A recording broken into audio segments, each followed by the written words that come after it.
আর্থিক দুর্নীতির অভিযোগে এবার ইডি স্ক্যানারে সন্দীপ ঘোষ।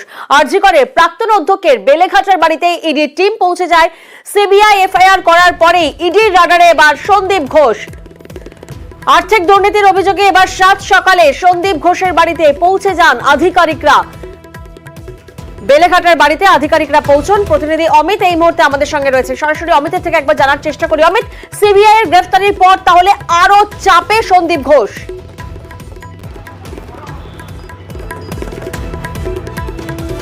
একেবারেই একদিকে সিবিআই এর তদন্ত আরজি করের আর্থিক দুর্নীতি নিয়ে, অন্যদিকে আরও এক কেন্দ্রীয় তদন্তকারী সংস্থা ইডির স্ক্যানারে বা ইডির তদন্তের মুখে সন্দীপ ঘোষ। গত চলতি সপ্তাহে সন্দীপ ঘোষের গ্রেপ্তার করেছে সিবিআই এবং আজকে ইডির তরফে সন্দীপ ঘোষের যে বেলেঘাটার বাড়ি, এই বাড়িতেই সকাল 6:25 ইডির 6 সদস্যের একটি টিম তারা আসেন কেন্দ্রীয় বাহিনীর সঙ্গে নিয়ে তল্লাশি অভিযান চালানোর জন্য। কিন্তু বরাবরই সকাল 6:25 ইডি আধিকারিকরা এসে পৌঁছে তারা দেখেন যে বাড়ির গেট বাইরে থেকে তালাবন্ধ অবস্থায়। প্রায় 6:20 তারা যখন এখানে এসে পৌঁছন, তারপরে 7:20 পর্যন্ত তারা অপেক্ষা করেন, তারা বোঝার চেষ্টা করেন এলাকাবাসীর সঙ্গে কথা বলে যে এই বাড়িতে কেউ আছে কি নেই।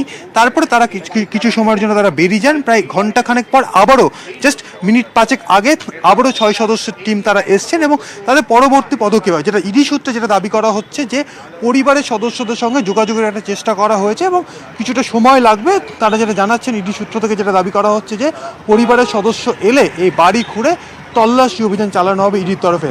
এই সন্দীপ জমানায় আরজি কর মেডিকেল কলেজের সরকারি অর্থ তছরূপের কিন্তু অভিযোগ উঠেছে এই সন্দীপ ঘোষের বিরুদ্ধে এবং সন্দীপ ঘোষের সঙ্গে আরো বেশ কয়েকজন তার ঘনিষ্ঠ রয়েছে, তাদের বিরুদ্ধে আর্থিক তছরূপের অভিযোগ রয়েছে। একেবারে আমি তুমি আমাদের সঙ্গে থাকো, সেই দিকেও আমরা নজর রাখবো।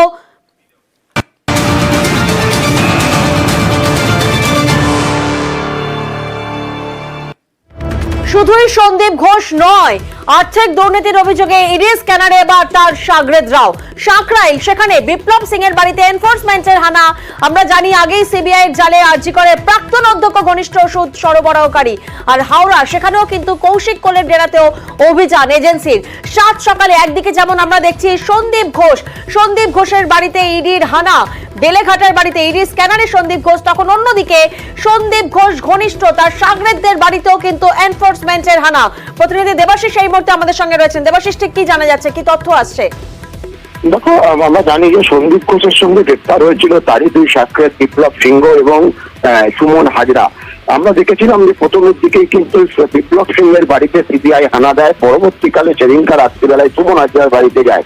তবে এই কৌশিক কোলের এই বিপ্লব সিংহকে জিজ্ঞাসাবাদ করে এই যে তাদের অ্যাকাউন্ট সামলাতো কৌশিক কোলে, তার অ্যাকাউন্টেন্টকে কিন্তু খোঁজ পায়। আজকে সকালবেলায় ইডি এনফোর্সমেন্ট ডিরেক্টর সন্দীপ ঘোষের বাড়ির পাশাপাশি তাদের যে সাক্ষাৎ তাদের সঙ্গে গ্রেপ্তার হওয়া সিংহ এবং কৌশিক কোলের বাড়িতে একত্রিত ভাবে হাওড়া সাঁকরাইলে তারা কিন্তু হানা দিয়েছে।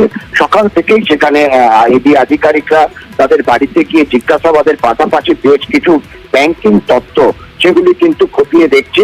মূলত কৌশিক কোলের যে কম্পিউটার, যেখান থেকে এই বিপ্লব সিংহের সহ সুমন হাজরা এমনকি সন্দীপ ঘোষের অ্যাকাউন্টে কাজ হতো, সেই কম্পিউটার কিন্তু খতিয়ে দেখা হচ্ছে।